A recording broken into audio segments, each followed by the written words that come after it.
Je ne veux vivre que de toi et pour toi.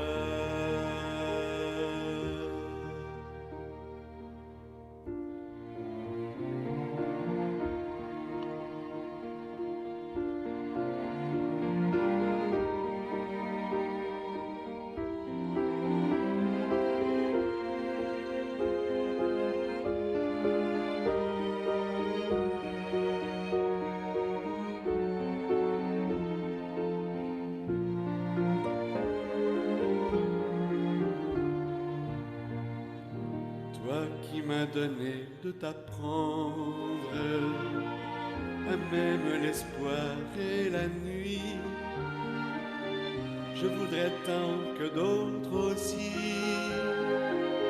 retrouvent ton feu sous leur cendre, vers ceux qui se meurent d'attendre, que ma tendresse soit tendue, qu'elle révèle ta venue à ceux qui souffrent sans comprendre.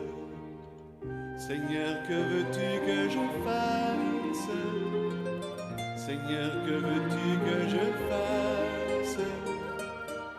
Je ne veux vivre que de toi et pour toi.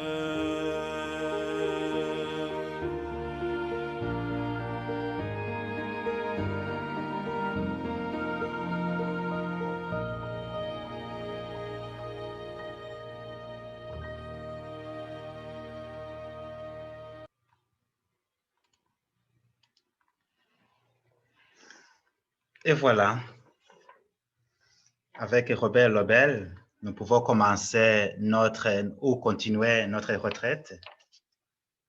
Et nous allons continuer cette retraite avec cette prière de Mère Teresa, comme je vous l'avais dit, que j'ai trouvé une prière que je trouvais intéressante pour commencer ou pour continuer la session d'aujourd'hui.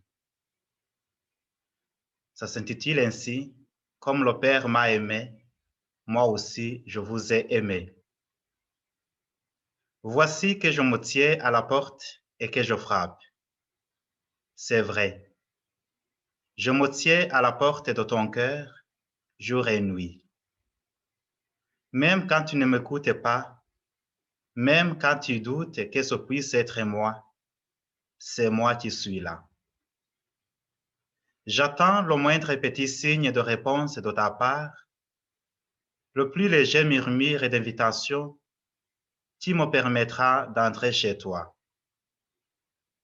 Je veux que tu saches que chaque fois que tu m'inviteras, je vais réellement venir. Je serai toujours là, sans faute.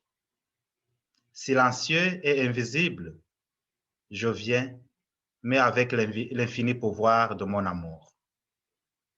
Je viens avec ma miséricorde, avec mon désir de te pardonner, de te guérir, avec tout l'amour que j'ai pour toi. Un amour au-delà de toute compréhension, un amour où chaque battement de cœur est celui que j'ai reçu du Père même. Comme le Père m'a aimé, moi aussi je vous ai aimé. Je viens assoiffé de te consoler, de te donner ma force, de te relever, de t'unir à moi dans toutes mes blessures. Je vais t'apporter ma lumière. Je viens écarter les ténèbres et les doutes de ton cœur. Je viens avec mon pouvoir capable de te porter toi-même et de porter tous tes fardeaux. Je viens avec ma grâce pour te toucher ton cœur et transformer ta vie. Je viens avec ma paix, tu vas apporter le calme et la sérénité à ton âme. Je connais tout de toi, même les cheveux de ta tête, je les ai tous comptés. Rien de ta vie n'est sans importance à mes yeux. Je connais chacun de tes problèmes, de tes besoins, de tes soucis. Oui, je connais tous tes péchés, mais je te le redis une fois encore, je t'ai aimé, non pas pour ce que tu as fait, non pas pour ce que tu n'as pas fait, je t'ai aimé pour toi-même, pour la beauté et la dignité que mon Père t'a donnée en te créant en son image et à sa ressemblance. C'est une dignité que tu as peut-être souvent oubliée, une beauté que tu as souvent ternie par le péché. Mais je t'aime tel que tu es. Amen.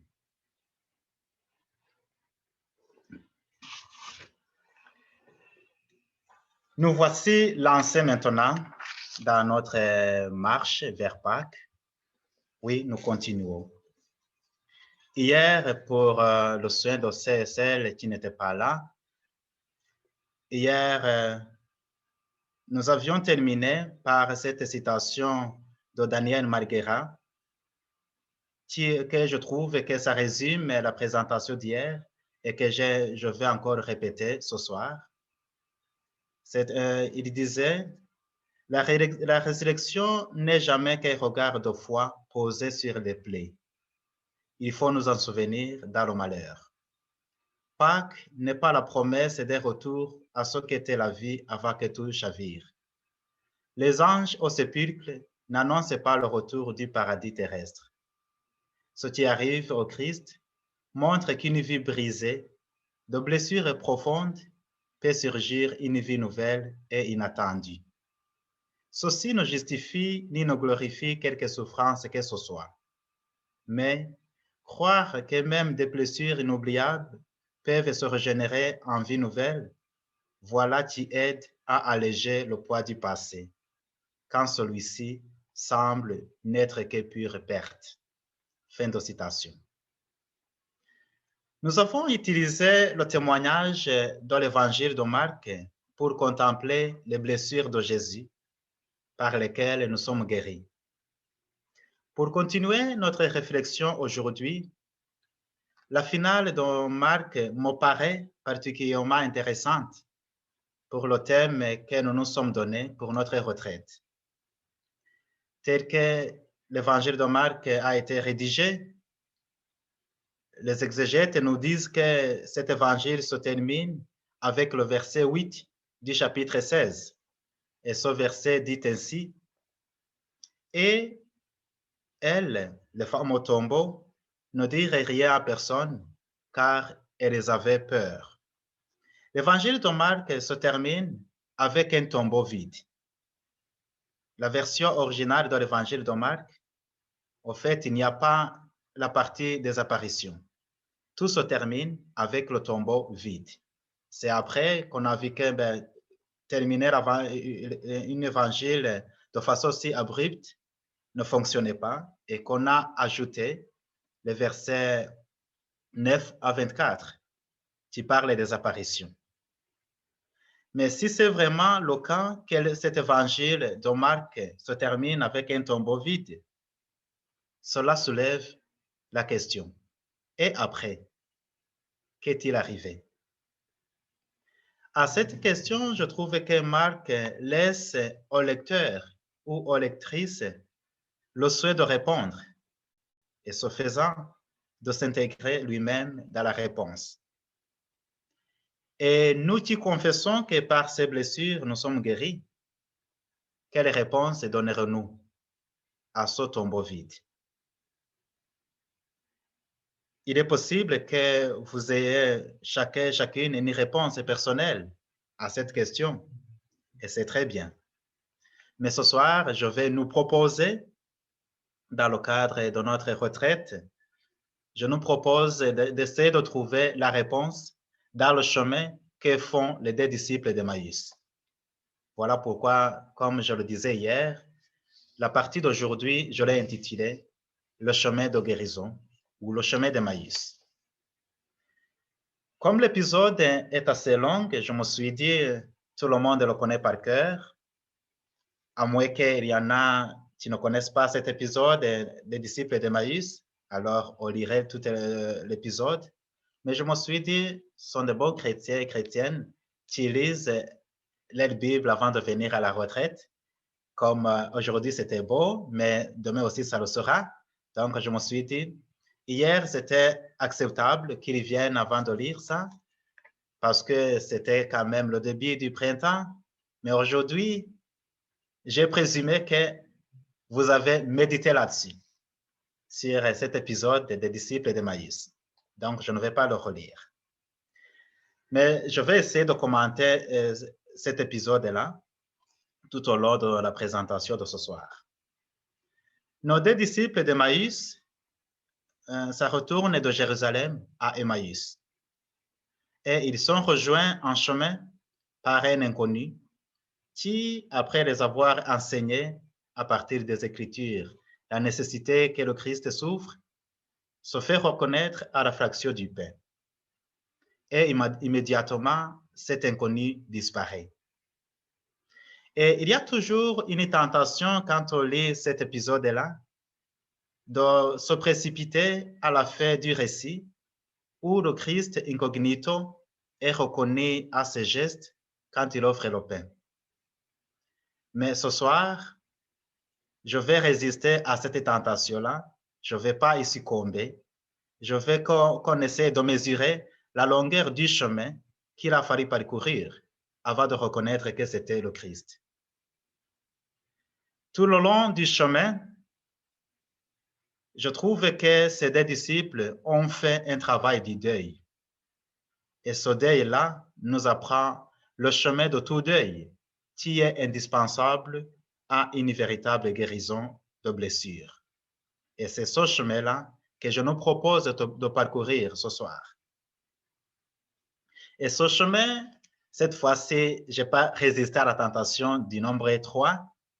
J'ai trouvé que ce chemin a les 3 degrés ou bien les 3 stages ou 3 étapes.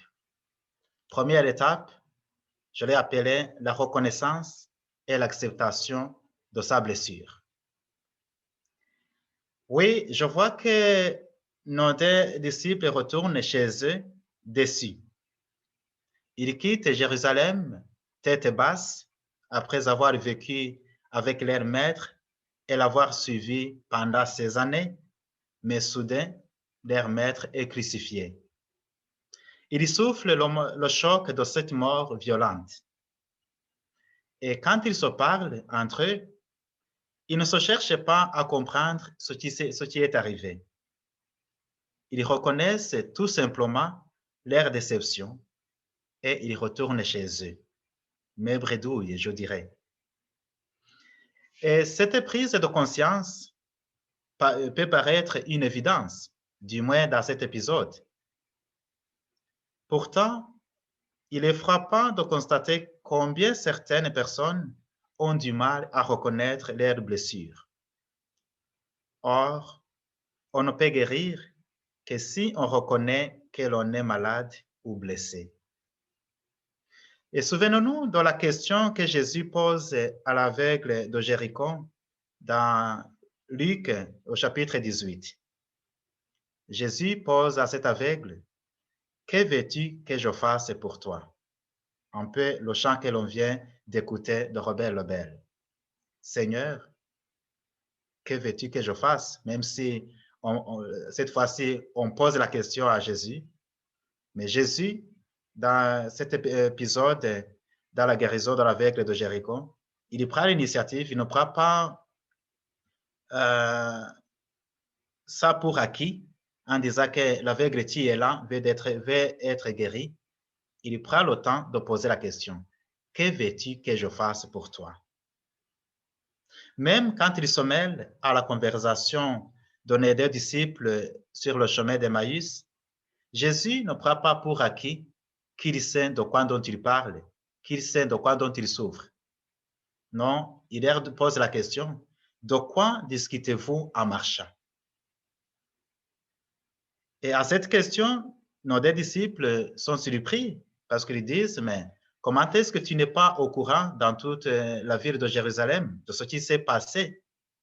Parce que c'est un événement quand même bien connu, qu'on a tué Jésus, Jésus que l'on trouvait, que l'on espérait être notre maître, être notre libérateur, on l'a tué, et toi, tu n'es pas au courant. Oui, Jésus continue de jouer, de montrer qu'il n'est pas au courant. Il ne veut pas répondre à une question qui n'est pas posée. Il veut que ces deux disciples puissent nommer leurs problèmes. Il leur demande, oui, quel événement? Enfin, il les pousse à nommer leurs blessures. Oui, la guérison de la blessure passe par la reconnaissance. La guérison de la blessure passe par cet aveu, je suis blessé. La résistance à cette reconnaissance relève souvent d'un aveuglement, mais aussi et parfois de l'amour propre. En effet, oser dire que l'on est blessé, c'est reconnaître qu'il y a en soi des choses qui nous est difficile, voire impossible de maîtriser. Or, aujourd'hui, la logique ou la philosophie veut nous faire croire que nous pouvons tout maîtriser, que nous pouvons être efficaces si on maîtrise tout. Eh bien, quand on dit « je suis blessé », c'est reconnaître qu'il y a des choses que je n'ai pas pu maîtriser, que je ne peux pas maîtriser. C'est reconnaître qu'il y a des projets qui sont détruits par la disparition de l'autre. C'est reconnaître que j'ai un sentiment d'impuissance. C'est reconnaître l'injustice même face au verdict de la mort. Oui, dire « je suis blessé », c'est avoir cette impression d'être dépossédé avant d'avoir vécu tout ce qui devait l'être. Dire « je suis blessé », c'est accepter cette tristesse qui fait pleurer sur soi autant que sur l'autre. Et cela est la première étape pour cette guérison. Par ces blessures, nous sommes guéris, mais comme disait Saint Augustin, Dieu nous a créés sans notre avis, mais il ne peut pas nous sauver sans notre appui. Il a besoin de nous pour nous guérir. Eh bien, il nous faut en premier lieu reconnaître que nous sommes blessés, reconnaître nos blessures. Deuxième étape, quand je suis encore cet épisode des disciples d'Emmaüs, c'est le courage de raconter sa blessure ou tout simplement l'ouverture. Même quand on est blessé, pouvoir partager sa blessure avec quelqu'un d'autre. Nos deux disciples faisaient route. Ils parlaient ensemble de ce qui s'était passé. Ceci, c'est très important parce que déjà, on voit que ces deux disciples sont dans la dynamique du dialogue. Nous le savons que l'échec, la blessure, a souvent cette tendance à nous replier sur nous-mêmes. Mais si on se replie sur soi, parce qu'on a l'échec, parce qu'on est blessé, eh bien, le chemin de guérison devient un peu difficile. La démarche de nos deux disciples nous insère dans une démarche du dialogue, dans une dynamique de dialogue. Entre eux, ils ne cherchaient pas trop à rationaliser ce qui venait de leur arriver. Ils nomment ce qui est arrivé. L'évangéliste dévoile toute une attente due à la passion et la mort de leur Jésus, leur maître. C'est une véritable déception. Mais en libérant la parole, il donne l'occasion à l'étranger de partager leur situation. L'étranger le trouve dans une situation existentielle de profonde tristesse et il s'intéresse à cette situation-là. Il y a cette ouverture entre eux, mais il y a aussi cette ouverture à l'étranger parce que jusque-là, ils ne savent pas que c'est Jésus qui leur tient compagnie, mais ils s'ouvrent à lui et cette ouverture à l'étranger leur a valu une parole qui surplombe le cycle dépressif après un long gémissement du chagrin. Dans le dialogue avec cet étranger, surgit une parole qui discerne dans la vie vécue et partagée une porte ou une portée qui n'arrête pas la blessure causée par la mort de leur maître. Et ce qui est bien étonnant, c'est l'accueil qu'il réserve à cet étranger non encore identifié. Il ne demande pas qui est-il. Tout de suite, ce qui devient le centre d'intérêt, c'est leur problème, c'est leur blessure. Mais c'est bien dans cette hospitalité d'un étranger inconnu qu'ils vont vivre la guérison, la vraie guérison de leurs blessures.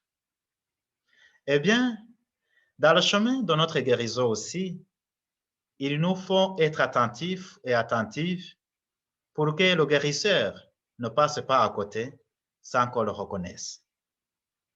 Parce que Jésus a l'habitude de passer comme un grand anonyme. Et on est surpris de le trouver là où on ne l'attendait pas. Chacun court à ses préoccupations, surtout après une déception, et ne pense pas que le Seigneur peut venir au-devant de lui. Nos disciples d'Emmaüs, ils rentraient chez eux. Ils venaient d'être déçus à Jérusalem. Ils retournaient à leurs préoccupations. Marie-Madeleine pleurait un mort dans l'évangile de Jean au chapitre 20. Il arrive au tombeau. Il est en train de pleurer parce qu'il ne trouvait pas le corps de son Christ et de son Maître. Les apôtres sont retournés aussi dans leurs occupations. Ils voulaient reprendre la pêche sur le lac de Tibériade. Vous vous souvenez de l'épisode? Quand Jésus vient, alors qu'il pêche toute la nuit, il ne trouve rien. Leur Christ est mort, leur Maître est mort, ils sont blessés, ils sont retournés dans leurs préoccupations. Et plus tard, Paul partait à Damas pour une opération de police et le fonctionnaire d'Éthiopie retournait dans son pays. Mais c'est au détour de ce chemin-là que le Seigneur les retrouve, toutes ces personnes-là. Et c'est au détour de nos chemins aussi que le Seigneur nous retrouve. Il parle avec les disciples d'Emmaüs. Il questionne Marie-Madeleine, toujours en nous disant pas qui il est. Il attend sur la rive le retour de la pêche et au cœur de nos détresses, aux cris de nos douleurs, aux nuits de nos solitudes, au soir de nos abandons, il est là pour nous redire encore, je suis vivant. Par mes blessures, vous êtes guéris. Mais n'oublions pas que la résurrection ne répond pas au fantasme d'arrêter le film. La résurrection ne répond pas ou ne veut pas nous dire de revenir en arrière, de rétablir ce que la mort a coupé. Non, Pâques révèle plutôt la présence d'un absent. C'est ainsi qu'une fois guéris, nous sommes envoyés comme porteurs de guérison et nous sommes invités à faire le chemin du retour. Notre frère Gaston le disait au début qu'il faut parler du baptême et de la confirmation. Oui, c'est ici que nous sommes invités à vivre notre baptême et notre confirmation parce que nous sommes baptisés pour être envoyés. Nous sommes confirmés pour être envoyés et envoyés annoncer cette guérison. Nous sommes guéris pas pour nous-mêmes, mais pour partager cette guérison. D'où justement mon troisième point, il y a un retour à Jérusalem. J'attire votre attention sur la manière dont commence notre récit d'Emmaüs. Le récit d'Emmaüs, si vous ne l'avez pas lu, mais comme je vous ai dit, j'ai supposé que vous l'avez lu. Mais si vous n'avez pas lu ça, allez lire ça, c'est au chapitre 24 de l'évangile de Luc. Ce récit commence ainsi. Ce jour-là même, deux disciples s'en allaient à un bourg nommé Emmaüs. Et le récit se termine ainsi. Ils se levèrent à l'heure même et retournèrent à Jérusalem. Au début, ils quittent Jérusalem. À la fin, ils retournent à Jérusalem. Et ces deux disciples, on le voit, ils font un mouvement contraire. Ils retournent au point de départ, c'est-à-dire la ville de Jérusalem, où ils ont vécu leur cauchemar. Ceci rejoint en quelque sorte l'histoire de Thomas le douteur. Ce Thomas qui résiste à l'idée de la résurrection tant qu'il n'a pas mis son doigt dans les plaies du crucifié. Oui, le Christ est ressuscité, il porte les marques de sa souffrance. Ah oui, même guéri, Jésus nous ramène dans notre propre histoire. Jésus ne nous guérit pas de notre histoire. Non, nous gardons notre histoire même des blessures. Mais sinon, s'il nous guérissait de notre histoire, on n'aura pas d'histoire. Il nous guérit de nos blessures, mais on continue à voir quand même cette histoire, c'est notre passé. Même quand c'est un passé difficile, c'est notre passé. Ceci nous rappelle que l'on ne peut détacher Pâques de Vendredi Saint. Mort et résurrection sont les deux faces d'une même pièce. La résurrection n'escamote pas la souffrance du trépas. Elle la prend au sérieux, mais affirme que cette souffrance peut accoucher de la joie. Le mal n'est donc pas absolu. L'humiliation, la mise à terre, le fait d'être atterré ou enterré n'est qu'une étape. L'être humain n'est pas réduit à la résignation, à la capitulation devant les forces qui unissent la vie et la mort. Et là maintenant, ce chemin qu'il faut faire, que j'ai trouvé, je vous ai présenté les 3 étapes où il nous faut reconnaître et accepter notre blessure, accepter de partager notre blessure avec l'autre, même un étranger, mais aussi retourner dans notre histoire ou habiter notre histoire, accepter notre histoire, retourner dans notre passé. Ce chemin, c'est peut-être facile à le dire, mais c'est difficile à le vivre. D'où, dans ma dernière partie, je vais vous proposer un compagnon pour faire ce chemin-là. Encore dans ce récit des disciples d'Emmaüs, on a le nom d'un seul disciple qui s'appelle Cléopas. On n'a pas un autre nom. Comme on n'a pas un autre nom, je me dis, chacune de nous peut porter le nom de Cléophas, ce disciple-là qui est là, mais le nom qui n'est pas là, je vais vous proposer le nom de la Vierge Marie, être le nom de notre disciple, parce que si l'on veut cheminer dans un chemin, il nous faut des fois quelqu'un qui connaît mieux le chemin pour nous montrer le chemin. Ah ben, c'est dit redondance, mais c'est vrai. Les entretiens se terminent ce soir. Demain, c'est vrai, on aura la messe, mais ça sera une homélie. Ça ne sera pas un entretien aussi long que ça. Et là, comme nous avons besoin de quelqu'un qui peut nous accompagner dans ce chemin, je suis sûr et certain que vous avez encore des questions. Il y a encore des questions qui vont demeurer sur la blessure. Surtout que j'ai essayé d'aborder la question de blessure comme un mystère d'ombre et de lumière. Parce que je dis, ben, par ces blessures, nous sommes guéris, mais en même temps, les blessures restent. En même temps, nous devons habiter notre histoire de blessés. Cela reste avec des questions. Ces questions demeurent. Mais notre histoire de blessures peut se comprendre seulement à la lumière de la croix glorieuse de Jésus. Je nous propose ce compagnon sur le chemin de la guérison, qui est la Vierge Marie, qui a dû le parcourir et qui connaît le tour et le contour de ce chemin. La Vierge Marie qui est toujours debout et qui était debout au pied de la croix. Marie, en effet, a aussi connu la blessure. La prophétie du vieillard Siméon à propos d'elle s'est réalisée. Siméon avait prophétisé « Un glaive te transpercera l'âme ». C'est dans l'évangile de Luc au chapitre 2. Ce glaive est déjà le renoncement que toute mère est appelée à vivre à l'égard de ses enfants.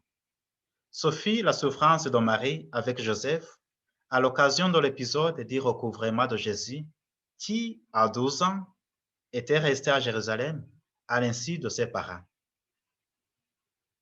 C'est aussi le déchirement de Notre-Dame des douleurs lors de la mort ignominieuse de son Fils qui s'est fait pécher pour nous.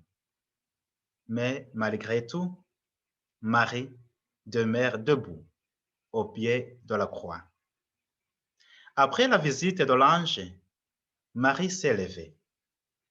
Elle s'est mise en chemin vers la maison d'Élisabeth, vers Bethléem, vers le temple de Jérusalem. Elle marche, Marie, de Nazareth à Bethléem, d'Égypte à Galilée, du pied de la croix à la gloire du ciel. Marie a dit oui et elle s'est mise debout.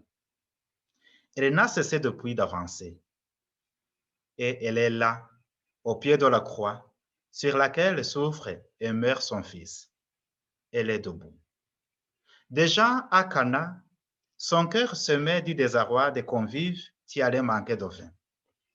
Plus profondément, c'est en contemplant les plaies du corps mort de son fils qu'elle comprend les blessures de l'humanité.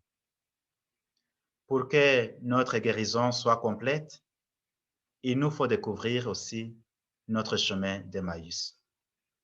Le découvrir pas à pas, se laisser guider en des paysages inconnus, vers des visages inconnus. En plein milieu de la pandémie, c'est peut-être la confusion qui risque de devenir la norme. Rien n'est plus garanti. Nous courons le risque de perdre le fil. Et surtout quand on fait un chemin alors qu'on est blessé. Alors, l'étreinte de la mer est essentielle. Il y a partout tant d'éparpillement et de solitude. Le monde est entièrement connecté, mais il semble être de plus en plus désuni. Nous avons besoin de nous confier à la mer. Dans l'Écriture, Marie embrasse beaucoup de situations concrètes et elle est présente là où il y a besoin. Elle se rend chez sa cousine Élisabeth. Elle porte secours aux époux de Cana. Elle encourage les disciples au Cénacle. Marie était remède à la solitude et à la désagrégation. Elle est la mère de la consolation. C'est une mère qui console. Elle est avec celui qui est seul. Elle sait que pour consoler, les paroles ne suffisent pas. Il faut la présence. Là, elle est présente comme mère. Permettons-lui d'embrasser notre vie. Tournons nos cœurs meurtris, nos intelligences obscurcies, nos psychismes affaiblis vers notre mère, consolatrice des blessés, afin qu'elle hâte, par son intercession, l'heure de guérison. Sur ce chemin de la vie, laissons-nous prendre par la main. Les mères prennent par la main les enfants et les introduisent avec amour dans la vie. Mais combien d'enfants aujourd'hui, allant à leur propre compte, perdent la direction, se croient forts et s'égarent. De libres, ils deviennent esclaves. Combien, oubliés de l'affection maternelle, vivent fâchés avec eux-mêmes et indifférents à tout. Tant de blessures. Dieu ne s'est pas passé de sa mère. À plus forte raison, en avons-nous besoin. Au pied de la croix, Jésus nous la confie comme notre mère. N'hésitez pas à la prendre chez toi. Prends-nous par la main, Marie, Notre-Dame des blessés. Accrochée à toi, nous passerons les virages les plus difficiles de l'histoire. Par la main, amène-nous à redécouvrir les liens qui nous unissent. Rassemble-nous tous et toutes sous ton manteau, dans la tendresse de l'amour vrai, où se reconstitue la famille humaine. Sous ta protection, nous cherchons refuge, Sainte Mère de Dieu et notre Mère. Marie, Notre-Dame des blessés, priez pour nous. Amen.